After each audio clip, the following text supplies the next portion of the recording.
The small town of Windermere was a haven of quiet simplicity, its cobblestone streets and time-worn cottages a refuge for those seeking escape. At the heart of this serene place stood an old library, its faded blue shutters framing windows that revealed shelves stacked with stories of every kind. The library was Elara's sanctuary. Elara had inherited the library from her late mother, and it was both her livelihood and solace. Her days were spent surrounded by the scent of aged paper, her evenings alone with a cup of tea and the letters her fiancé Marcus had written before his death in the war. His words were her tether to the past, a past that she often felt unable to move beyond. Life in Windermere rarely brought surprises until the arrival of Alaric. He appeared one autumn evening, the crisp wind carrying him through the library's doors. Alaric was striking, tall with unruly hair and an air of weariness that clung to him like a shadow. When he asked about books on eclipses, his deep voice tinged with melancholy, Elara's curiosity was piqued. "Eclipses?" she asked, tilting her head. "Yes," he said, his gaze flitting between her and the shelves. "I've always found them fascinating." She led him to the astronomy section, their fingers brushing as she handed him a book. The contact was fleeting but electric, sparking something neither could name. Alaric had come to Windermere to escape the suffocating grief that had followed him since his wife Lila's death 2 years earlier. A drunk driver had stolen her from him, and the life they'd built together crumbled overnight.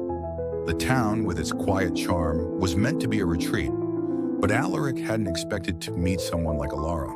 At first, their interactions were brief, questions about books, polite exchanges about the weather, but Alaric found reasons to linger, and Elara found herself looking forward to his visits.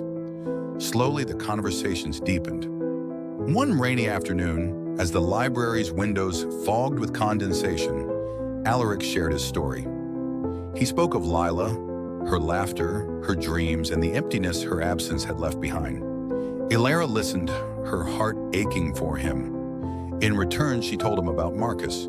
He had been her childhood sweetheart, her North Star, until war tore him from her. She showed Alaric the letters Marcus had written, their ink smudged from years of being read and reread. Their shared grief became a bond, a language they both understood without needing to speak. But beneath the weight of their losses, something new began to bloom, something fragile and tentative, like a flower pushing through cracks in the pavement. As the weeks turned to months, Alaric and Elara became inseparable. They walked together through the snow-dusted streets, shared quiet dinners, and laughed over silly stories. Alaric found himself smiling more, a sensation that had once felt impossible.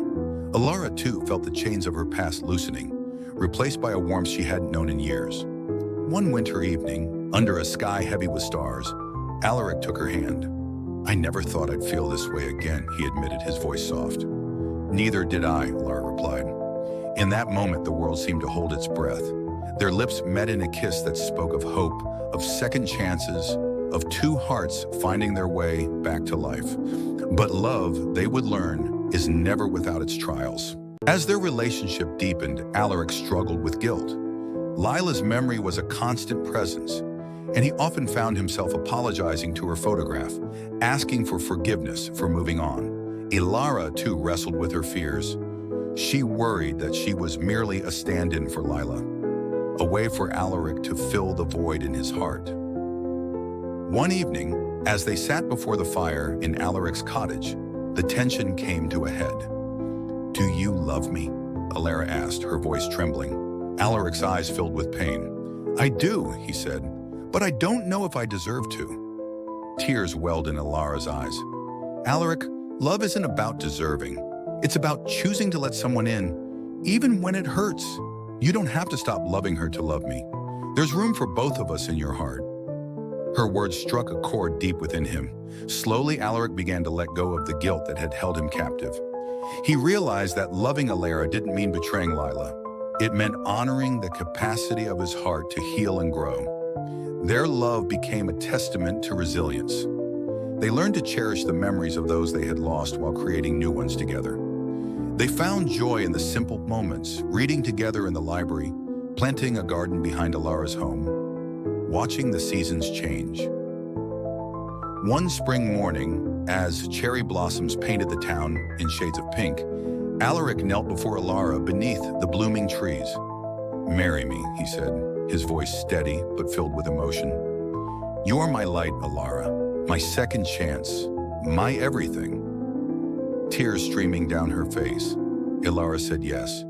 Their wedding was a quiet affair held in the library, the place where their story began. Surrounded by books and the people they loved, they exchanged vows that spoke of hope and healing.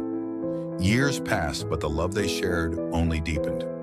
They built a life together, one filled with laughter, adventure, and the occasional bittersweet memory. One summer evening, as they sat on the porch of their home, watching the sun dip below the horizon, Alaric turned to Alara and took her hand. "You were my eclipse," he said, his voice thick with emotion. "You covered my darkness with your light."